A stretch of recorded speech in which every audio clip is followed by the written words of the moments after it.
मित्रांनो, काय पाहणार आहे आपण या टॉपिकमध्ये? टॉपिक आहे अनुवंशिकता आणि उत्क्रांती, स्टेट बोर्ड सायन्स 10वीचा पहिला धडा आहे. पहिलं याच्यावर पाहणार आहे राज्यसेवा कंबाईनला कशा प्रकारचे प्रश्न आयोगाकडून या टॉपिकवर विचारलेले आहे. दुसरं असं पाहणार आहे धड्याच्या खालचा स्वाध्याय, तो सुद्धा MCQच्या स्वरूपात. आणि तिसरं अतिसंभाव्य प्रश्नसंच जो पेपरला विचारला जाऊ शकतो.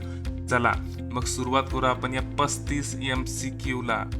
मी आशा करतो की सकाळचं व्हिडिओ लेक्चर तुम्ही पाहिलेलं असाल आणि त्याच्या आधारे तुम्हाला MCQचे उत्तर द्यायला खूपच सोपं होईल. सगळ्यात पहिल्यांदा प्रत्येक MCQ साठी 20 सेकंदाचा वेळ आहे. 20 सेकंदात सॉल्व्ह करायचा प्रयत्न करा, नाही तर तुम्हाला उत्तर दिसणार आहे 20 सेकंदानंतर. आणि तिसरं महत्त्वाचं, ज्या ज्या ठिकाणी एक्सप्लेनेशनची गरज आहे त्या त्या ठिकाणी मी तुम्हाला एक्सप्लेनेशन देणार आहे. चला मग आता आपण या MCQ सिरीजला सुरुवात करू. तत्पूर्वी चॅनल आवडत असेल तर सबस्क्राईब करा. सीमा चंदन एज्युकेशन चॅनलचं नाव नका विसरू. चला टॉपिकला सुरुवात करू.